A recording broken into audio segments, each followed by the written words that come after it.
So we're talking about two-dimensional arrays, and I'm repeating just a little bit because I forgot to hit the record button.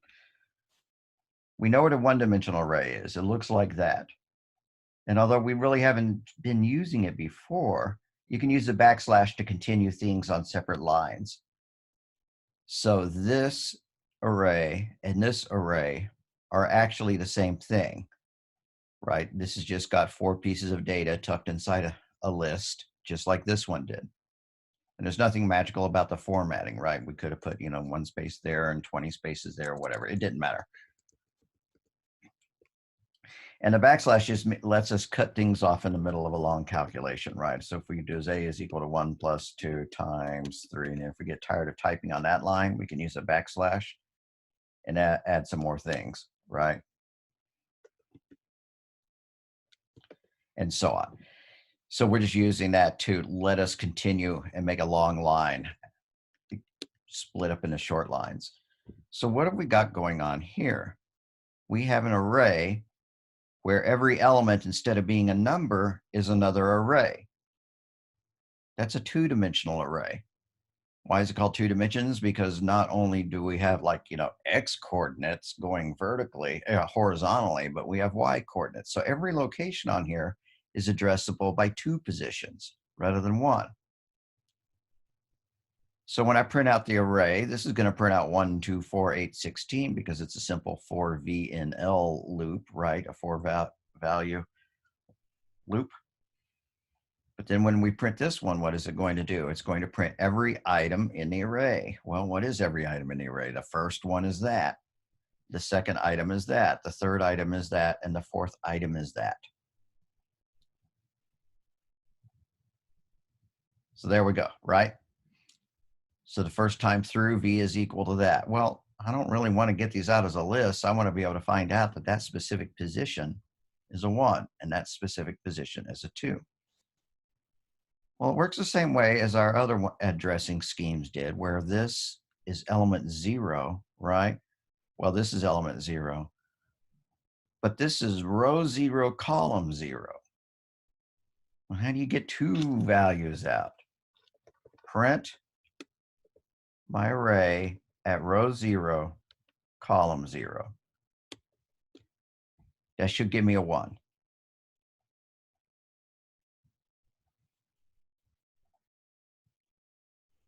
How about row 1, column 0? Let's see if we change that 0 to a 1.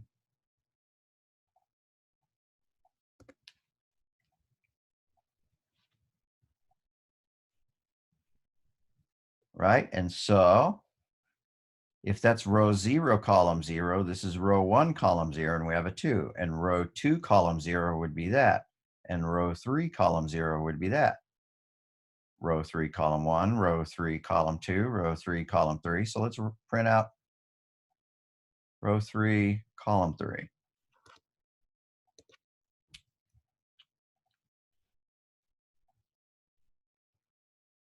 There we go. And that is that 6.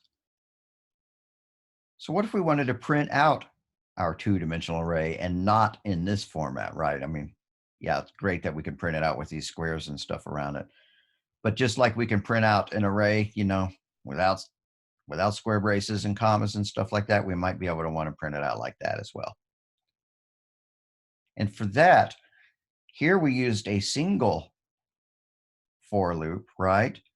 But what would happen if inside this for loop right here, we had another for loop? Because what is V? We've already seen that when we're printing these out, V is an array each time, right? So when we printed out the first V, it was 1359. The second V was 2468, and the third V was that. And we can just step through that. I need another variable. I can't do this for V and V, right?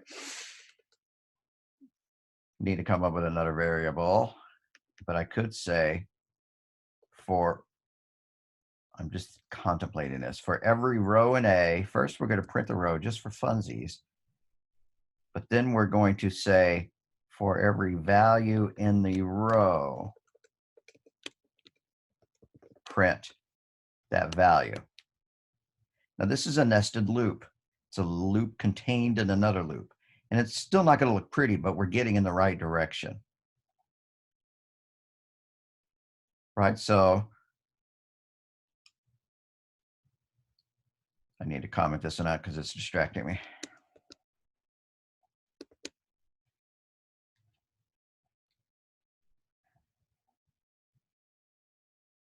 And so there we go, right? If that row was 1, 3, 5, 9, then the inner loop inside it printed out those values one by one. Right? So the inner loop is printing out 1, 3, 5, 9, 2, 4, 6, 8, 3, 4, 5, 6, printing out all the values in that row. I am going to keep this part as it was because that was pretty, right? Getting to see the array in its raw format. I did like that. So I'm just going to copy those 2 lines and paste it. But now I'm going to keep playing. I don't want this print statement anymore. I just want to see all the numbers in a row. I want to see 1, 3, 5, 9, 2, 4, 6, 8, 3, 4, 5, 6, all uninterrupted. So I took that print statement out. And there it goes, right? Here's all the values in it. 1, 3, 5, 9, 2, 4, 6, 8, 3, 4, 5, 6, 9, 8, 7, 6. So we're getting there. And we could turn this into a representation just like this by not going into the next line until we get to the end, right? Well, how do we do that?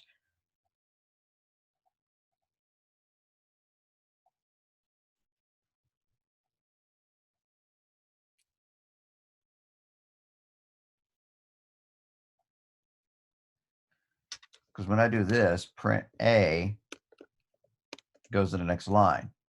But what if I do print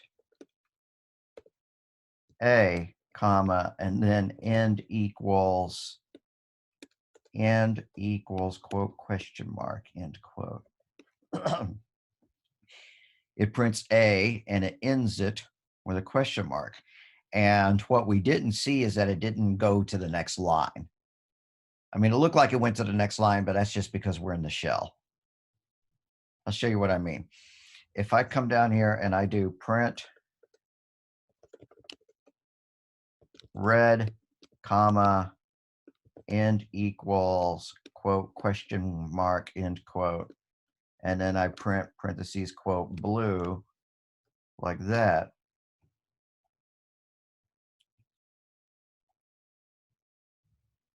Then it prints red, question mark, blue.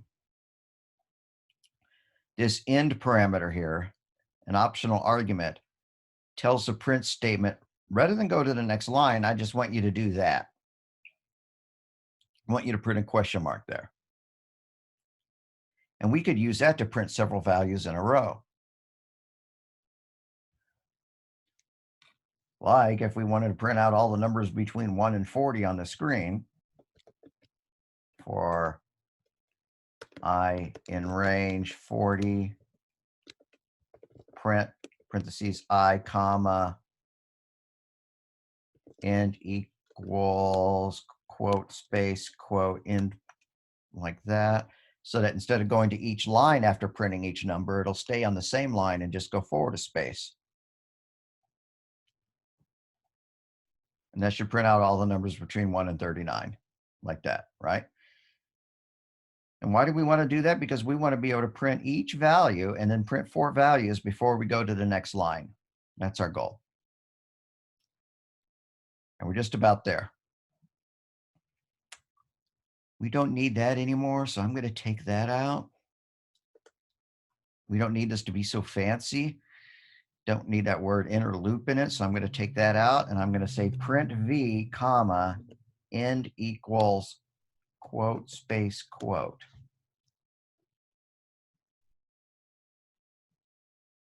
That's not going to be perfect. Why? Because now it's just going to print all the numbers all the way across, right? That's not what we wanted. We wanted it to stop after 4 and go to the next line. So after it's done printing every value in the row, now it's time for it to print. Doesn't even need to print anything. It just needs a print statement to go to the next line, just like hitting, the return key. Go to the next line.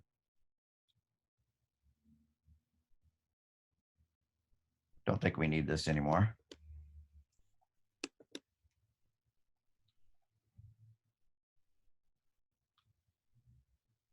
Right, and there we go. There we get our array as a grid, right? A two-dimensional array is sometimes called a matrix. It prints it out in a grid form.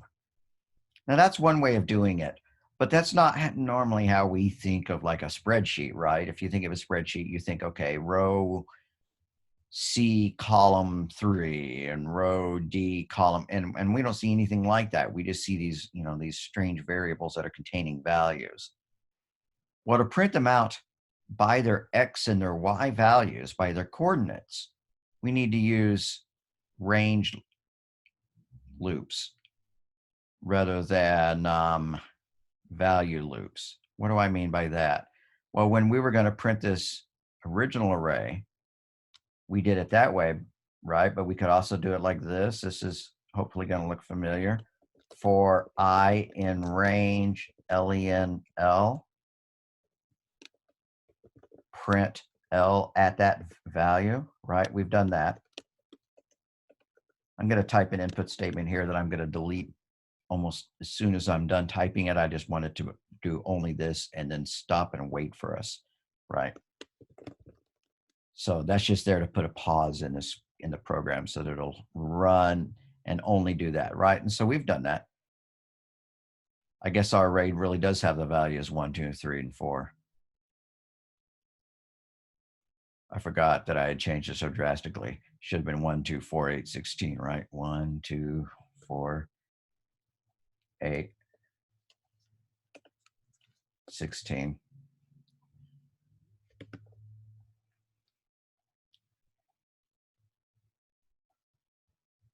All right, and so that printed out all the numbers, just like this would have, right?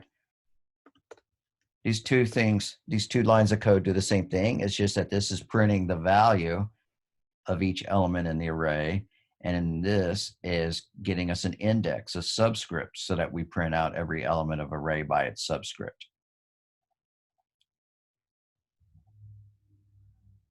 And so it did the same thing twice.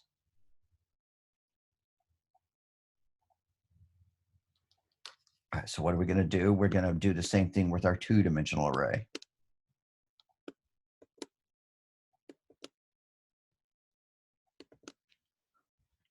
Just redline all of that.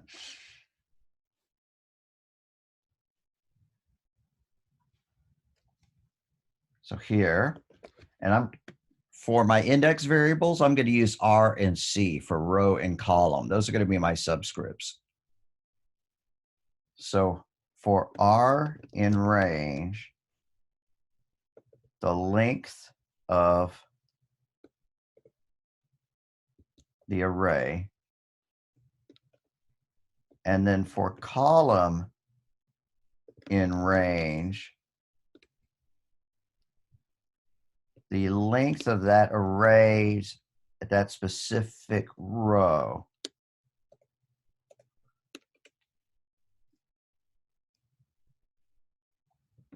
Now we can print that value out. I'm not going to even do the special end formatting and stuff like that. I just want to see raw numbers first. So the array at position at row R and column C.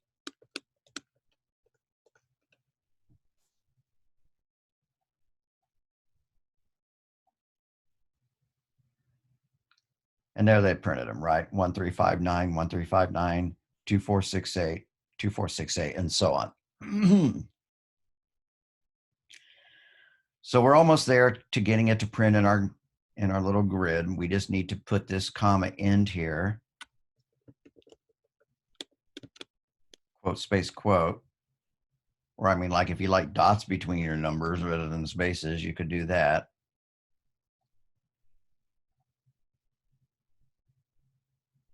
And what did I forget to do? I forgot to go to the next line after every 4 numbers I printed, or however many there were, right? 4 is not magic. It just happened to be that I made it a 4x4 array. It could have been a 3x4 array, right? Or what if each row had an extra number tacked onto it? Now it's a 5x4 array.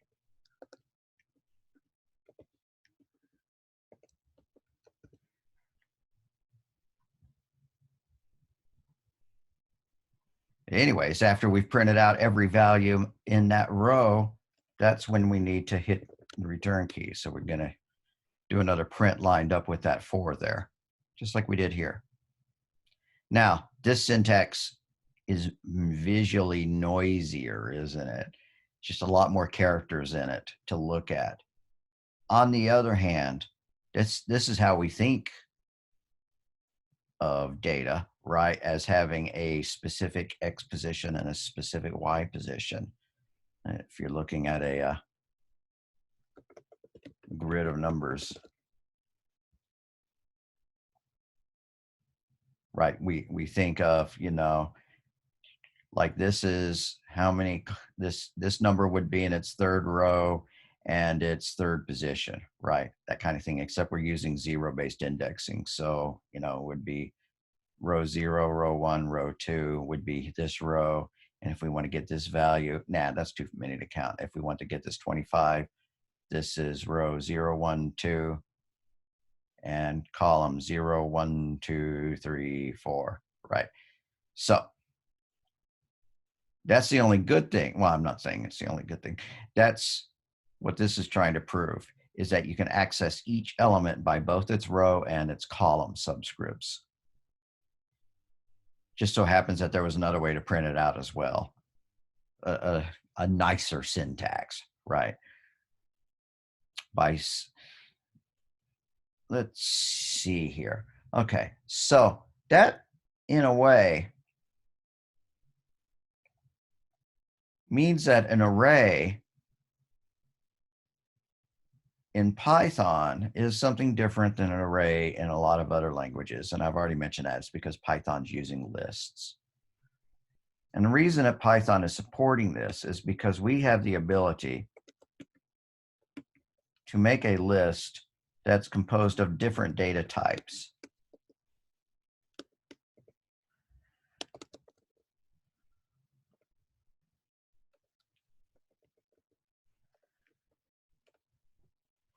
Here we have a list that's got an integer and a string and a Boolean variable and another list embedded in it. So if we print out those values for V and L2, it's going to print all those things one by one, right?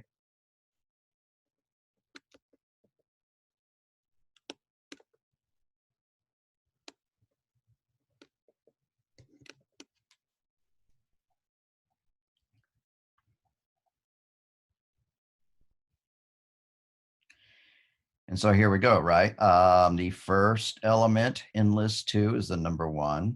The second element in the list is an A. The third one is the false, and right? So it's kind of strange to think that you can have a list with lists embedded in it. And although I'm certainly not going to talk about this, we could really do obnoxious things, like we could say that the first element in it was a number, and the second element in it was a list of numbers, and the third element in it was a list of lists.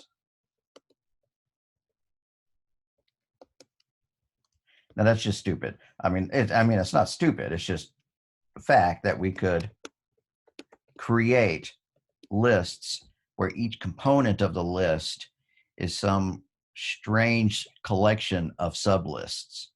Now that looks terrible, but when we did it up here, we kind of made it made it have some sense to it. It's the same idea. So the reason I'm pointing this out is to go back to the idea that the book would say an array is data of the same type, right? And we have just proven that in this language, you can have a list where the data is not of the same type. And that's okay. It's just that Python's lists can do some things that arrays can't do, and that's okay. But that means that when we get these values, when we get values, if we wanted to append values to a list, we don't have to just append them singly. We can append them in pairs, for example. What do I mean by that? Make another list. Make an empty list like that, right? And L4.append, and I could append pairs of values, 1, 1. L4.append, parentheses 2, 4, right? L4.append, 3, 9. I guess it's squares, right? 1 squared is 1, 2 squared is 4, 3 squared is 9, and so on. And so if I step through this array with a for loop, for v in L4, print v, we're going to see those pairs of numbers come up.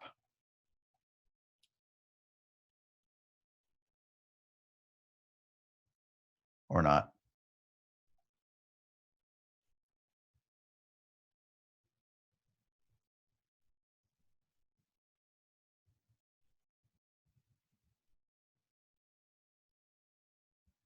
Oh, I have the syntax reversed, right? Because append, all these functions always have parentheses.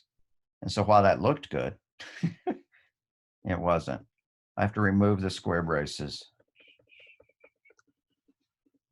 and put these guys in.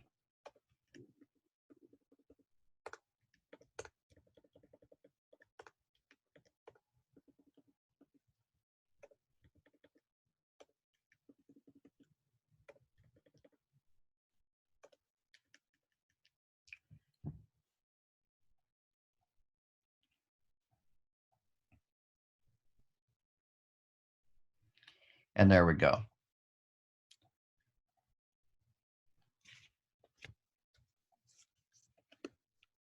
So an array is data of the same type where every element has the same type.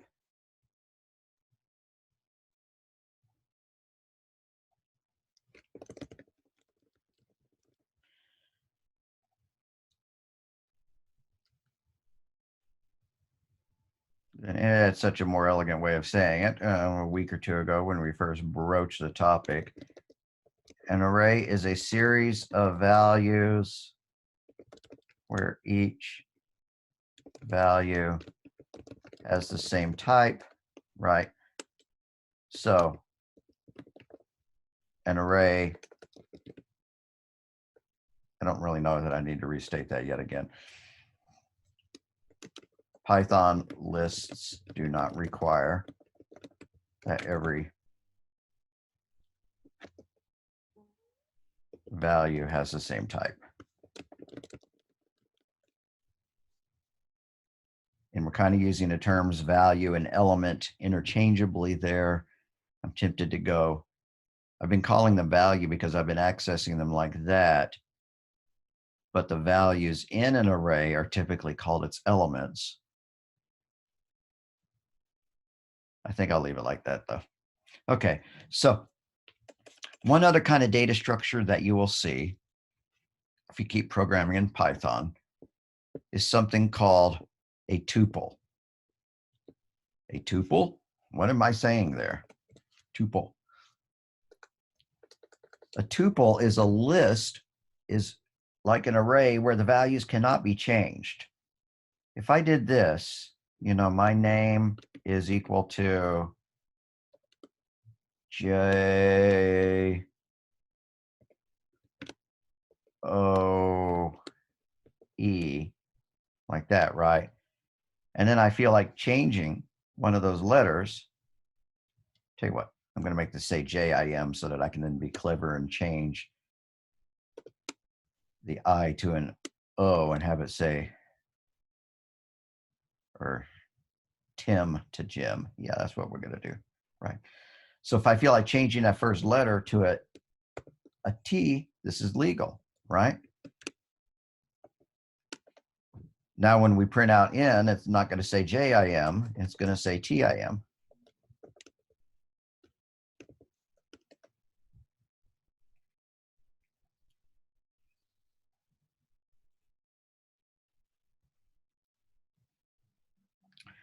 But you could also do this. And you just use parentheses rather than square braces. T, comma, quote, O, quote, comma, quote, M, quote, comma. And if we felt like making this say Tim as well, couldn't we just change this value? N subscript 1 is equal to an I.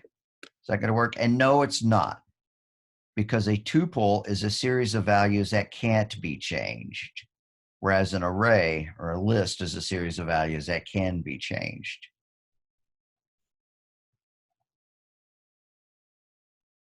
So this is going to give me a syntax error. I mean, yeah, a tuple object does not support item assignment, meaning I can't change the values once it's created. Let's Google up. We're not going to talk about tuples hardly any more than this, but I'm just going to, so if you ever see the word again, you know what it is. What is a tuple? An immutable sequence of Python objects. Okay, immutable. That means non-mutatable. It can't change. Once you declare it, you're not going to be able to swap the values out and put new values in. Tuples are sequences just like lists. The difference between tuples and lists are the tuples cannot be changed. And they're created using parentheses.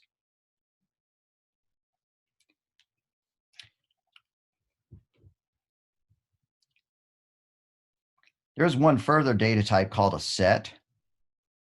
And I don't even remember how to declare them.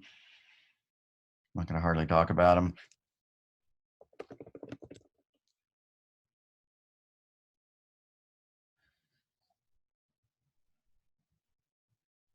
Okay, you have to create them with the word set like that. And the deal about a set is that it is unordered. You can insert items into it and you have no idea what order they're in, because in math, if you're a math person, you already know what the idea of sets are. And if you're not a math person, then my little description of them is not going to go very far. But it's a collection of data that's unordered and where you're supposed to only have each value once, right? And so here's a set called CBA, and they appended a new value to it, and then it became DCBA. Well, it's unordered, and with sets, you can do things like get the union of two sets. And that's like when you have one of those Venn diagram thingies. What is that? That's right. Everything in set A, everything in set B, and then this little slice here is everything that's a union of set A and set B. And you can get that to happen with Python.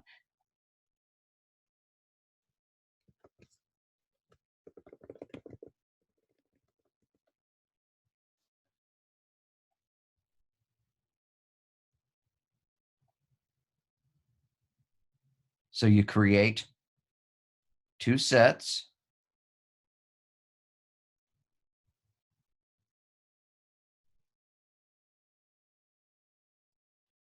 Like this. That's a set and that's a set.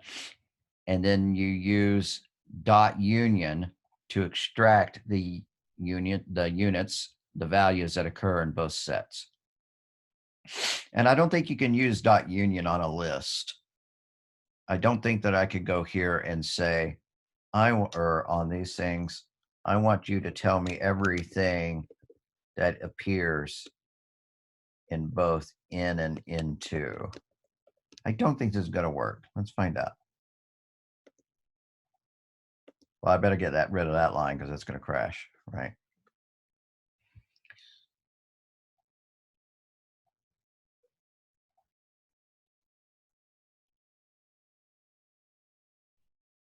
All right, didn't think so. But could we make a set out of those things? Set 1 is equal to a set made from that list. Set 2 is equal to a set made out of that tuple. And then can I print everything that appears the same in both of them? And really the only thing that's common between them, right, are the M's. Those are the unions. So if this works, I'm expecting it just to print out M.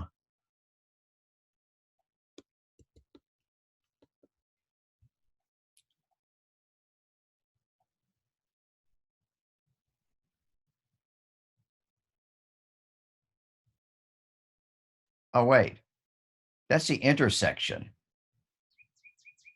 That little thing that I was showing here, that part's the intersection and the union is all of it, right? So I had my definition wrong. So that probably means that there's an intersection method as well. Let's get away from doing it that way and let's just make up 2 new sets, right? Question. Uh-huh. On sets, so when you're doing that, sets are only supposed to pull out what's similar. I mean, not similar, but alike, like the M's. You were saying it was supposed to pull out the M's, so it wouldn't pull out anything but the M's in the That's union. what I was going for with union, and I forgot that union meant adding the 2 sets together. Oh, so okay. the description that I gave you was the intersection of 2 sets. Okay. So let's see if we can actually get both of those to work. So here we have 2 sets. This one's got 1, 2, 3, 4, 5, 6, 7, and this one's got 1, 3, 5, 10, 11, 12. And so if we print out the union of them, it's going to have 1, 2, 3, 4, 5, 6, 7, 10, 11, and 12 in it because it's both sets added together.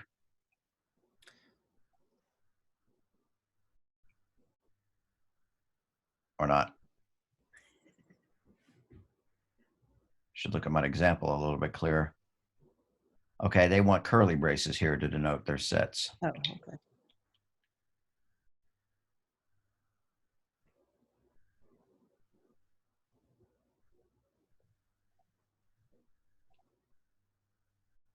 So it doesn't really pull out the ones that would repeat. It pulls out the ones so that it goes in basically a linear order. Well, it's the fact that it's printing out the unique values in them.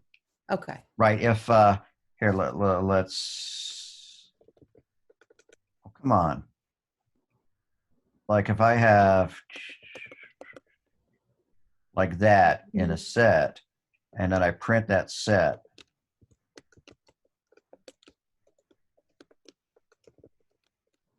then we're not going to see multiples of the 1s and the 2s. Right. So 1, 2, 3, 4, 5, 6, 7. And so I'm going to erase this and try to come up with a clear example. So S1 is equal to 1, 2, and 3. Set 2 is equal to 4, 5, 6. Set 3 is the union. So set 1 dot union with set 2. And then if we print it out, it's going to be 1, 2, 3, 4, 5, 6. Although it doesn't have to be in that order. A set doesn't really have any order. It's just that the computer has to pick some order to put them in. So like what happens if we made another set that had backwards numbers? I'm not sure that it's going to preserve that order or not. 9, 8, 7. And then S5 is equal to 9, 10, 11. And so then if we get the union of those two, S6 is equal to S4 dot union S5. Now let's print out these unions since we've calculated 2 of them. Print S4 comma S4 and print S6 comma S6. That should have been a cap. There we go.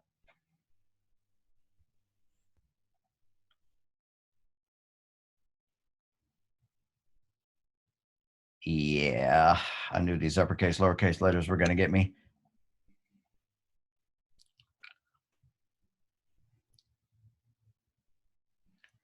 All right, and so, oh, I actually meant to print out S3 and S6, not S4 and S6.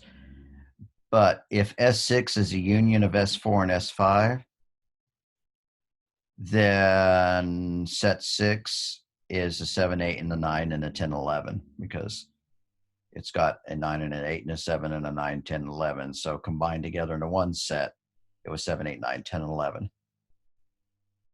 Now I do want to do the intersection. If we do the intersection between these two, we should only get 9, right? Because those are the only elements that appear in common. And if we did the intersection of these, there's no elements in common. So I1 for intersection, and I'm not sure that this is the correct syntax or not, is S1 dot intersect S2. Is that good syntax? Why don't I Google it before running it, right? Python set intersection. Oh, it's the whole word, intersection. Okay, glad I looked it up. And then I2 is equal to S4 dot intersect. That's a long function name. S5. And then if I print those out, print I1 comma I1, and then print I2 comma I2. I'm expecting I1 to not be anything because these don't overlap at all. And I2, since it's a union of these two, they overlap only by that number.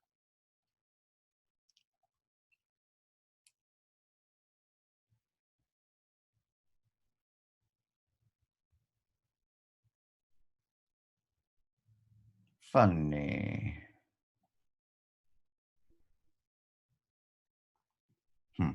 Well, if you print out an empty set, apparently it prints the word set. I've never really used sets in this language, so I just wanted to introduce the idea to you. So we've seen several different things. We have seen lists, and today we broached tuples, which are immutable lists. Immutable list, immutable being a fancy word for the list can't change. They can't be appended to, and the items cannot be replaced. Immutable means can't be changed, cannot append or replace items from it, replace elements.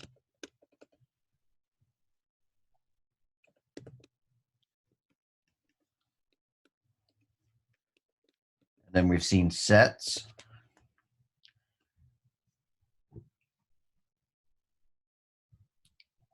Sets are a series of data where you can do math type stuff like union and intersection.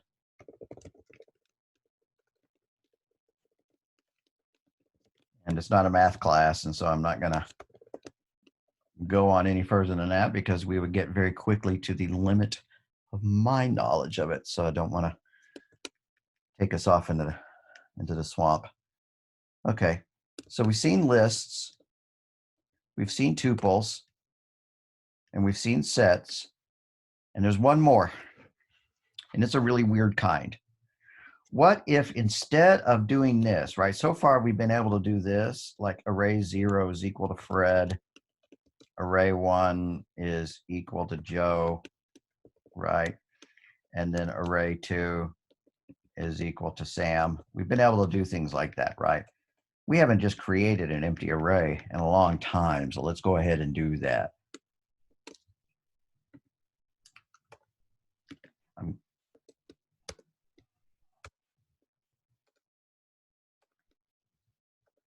There. So this array has room for 3 strings in it. And then I'm just setting those strings. That's what that is doing.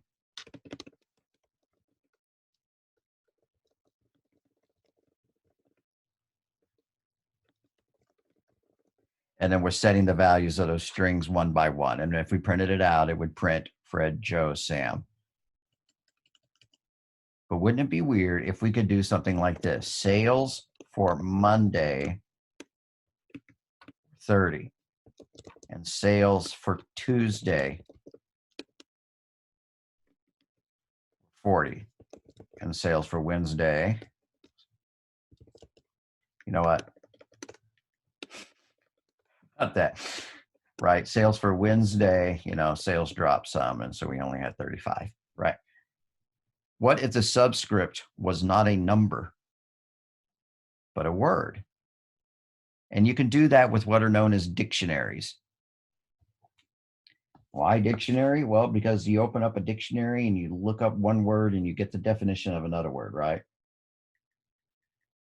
So how do you create a dictionary? Now, this code's not going to work, right? Because I don't have a dictionary to insert these things into, but I could. Here's how you create a dictionary. DICT, parentheses, end parentheses.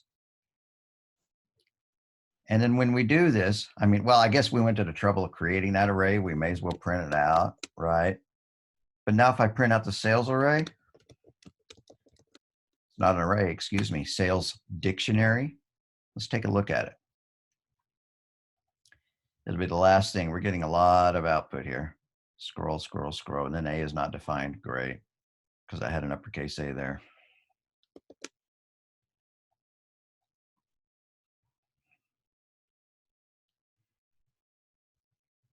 All right. Here's what our dictionary is. Monday, its sales were $30. Tuesday, the sales were $40.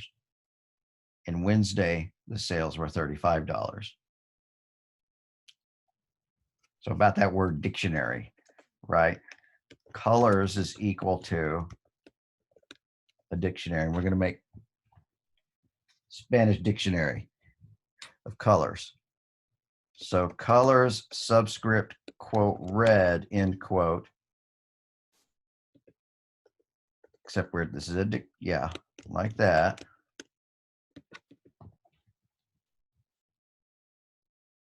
Is equal to rojo. Why did I put the word dict in there? Red, right? And then the Spanish word for blue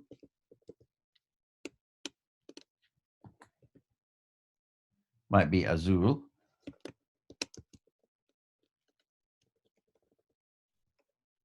The Spanish color for green.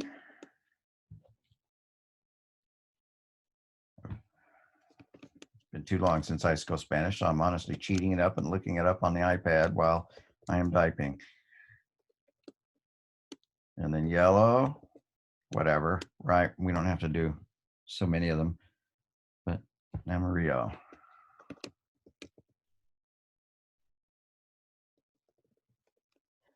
Like that. So if we wanted to print out,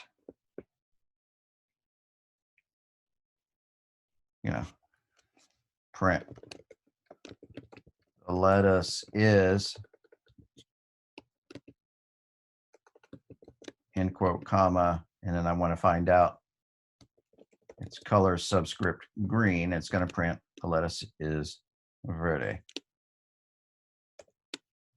right? And print the tractor is, end quote, comma, and then the colors, I want to know the color for red.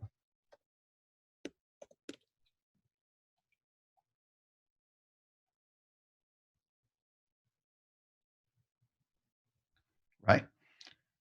Okay, now we have these silly English words here.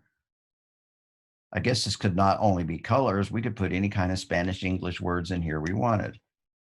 Now, I don't know what the Spanish word for lettuce or salad is, but we're going to find out. Google, Google, Google. Lechuga. All righty. So the name colors is now somewhat silly because I'm throwing things in other than colors. But lettuce, its Spanish equivalent is lechuga. And then tractor Let's do apple. Keep it food oriented, right? Is manzana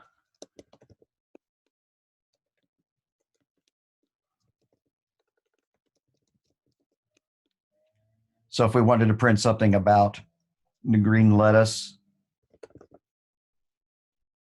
then print except in Spanish, the noun comes before the adjective, usually. So we're going to print out colors lettuce, followed by colors green.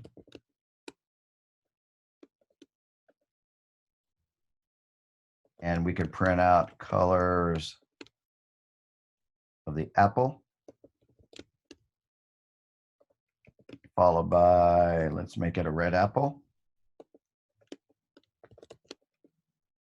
And I'm going to do in search and replace on the word, excuse me, search and replace on the word colors, because that's not what it is anymore. So edit, replace colors, which is words. How about that? Replace all. All right. So now when it runs, it's going to print Spanish word for lettuce in green, then the Spanish word for apple in red.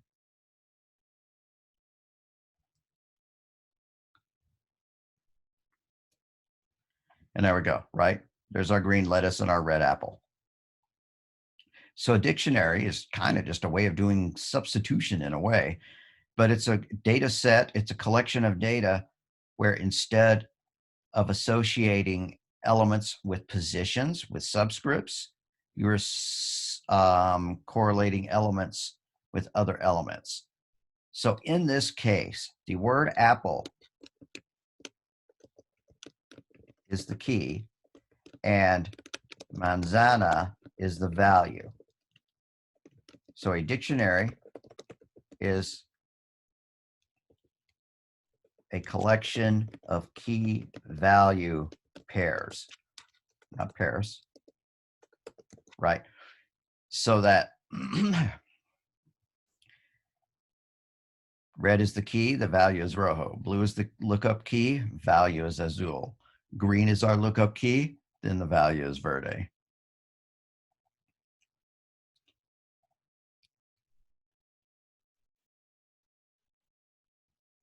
So we've talked about lists, we've talked about tuples, we've talked about sets.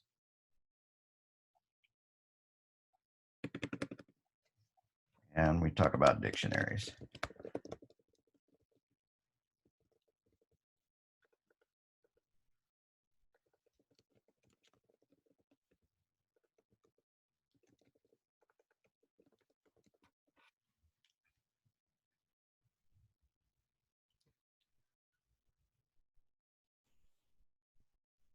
All righty, I'm trying to think if we need to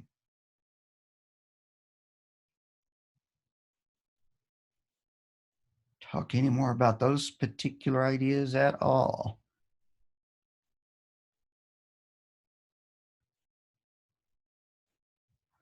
Well, I guess we could put comments there.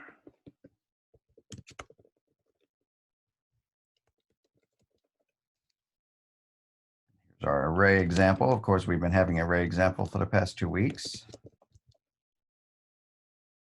And this is our set example.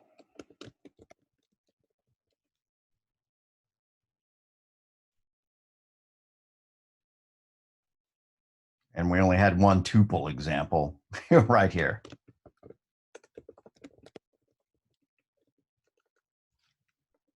And when you made your tuple, its values couldn't be modified. So this line here,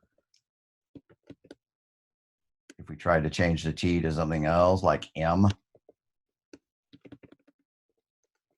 this would crash because you cannot change the values of a tuple.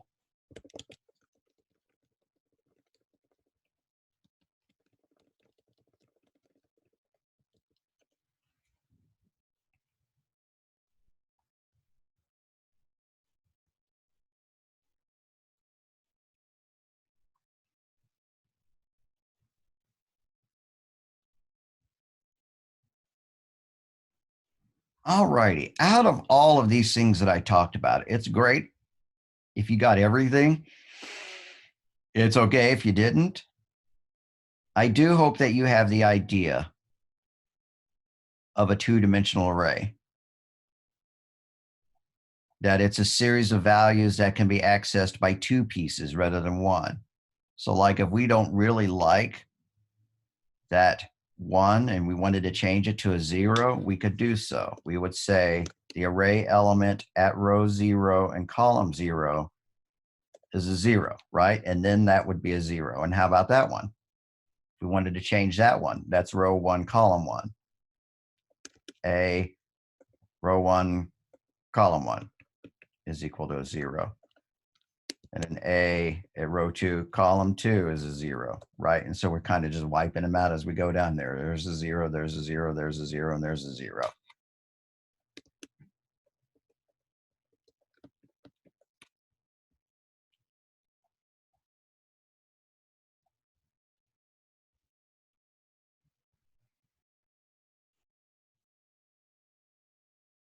And so now we see that we have set those zeros, right? Dot, dot, dot, dot, dot. And there was no blank line. I started to get confused here. If we'd had a blank line, then it wouldn't be pushed together like that. Don't put enough blank lines in the world, do we?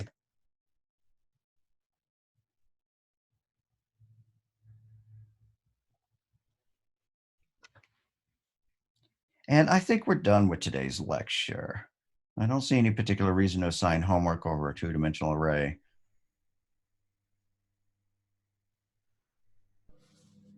On Thursday, we will come back again to the idea of inserting things, appending things to an array, but they won't necessarily be just single values.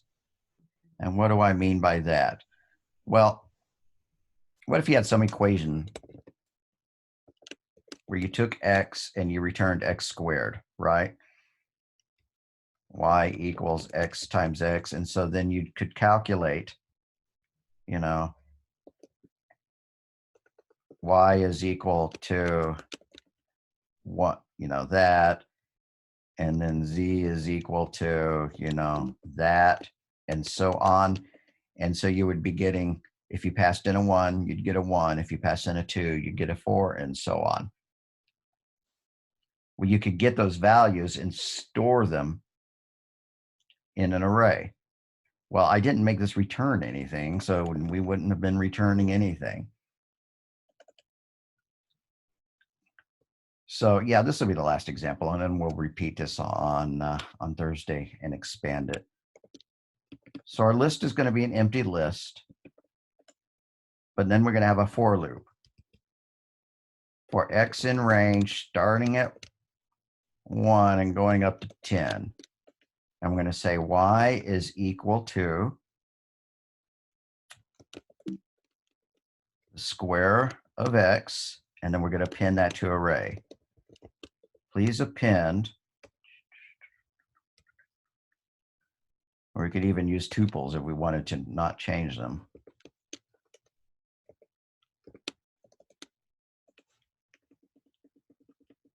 If we wanted to step this out a little bit, we could say that the element was equal to these two values combined together in a tuple, and then we could append that element to our list. And so then when we wanted to print it out, print our list out, here's what we would get.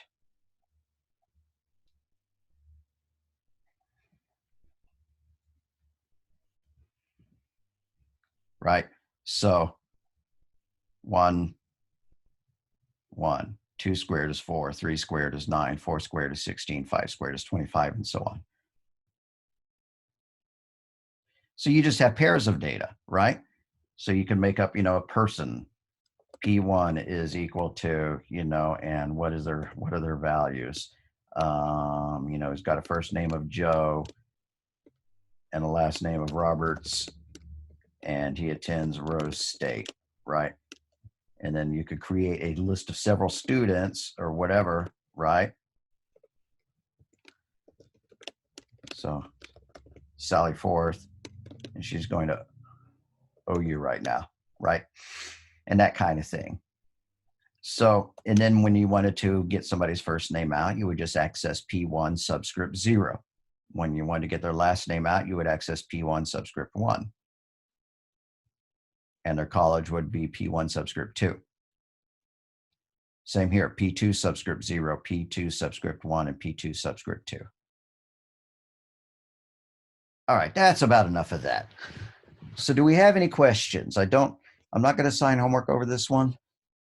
So these are the kinds of things that are kind of outside of the textbook because these are very Python specific, right? I mean, the concepts are probably in a lot of languages, but the book's not going to talk about a dictionary versus a tuple versus a set. So I did want to get those ideas. I just wanted you to see them so that when you see them again in the future, if you take another programming course or something like that, you go, oh yeah, we talked about dictionaries. They're called different things in different languages though. For example, in the Java programming language, a dictionary is called a map. Why is it called a map? Because it maps red to rojo, it maps blue to azul, and so on. It's still a collection of key value pairs. They just gave it a different name. Maybe dictionary wasn't fancy enough. I don't know. Anyways, any questions? I'll go and make the Dropbox for this.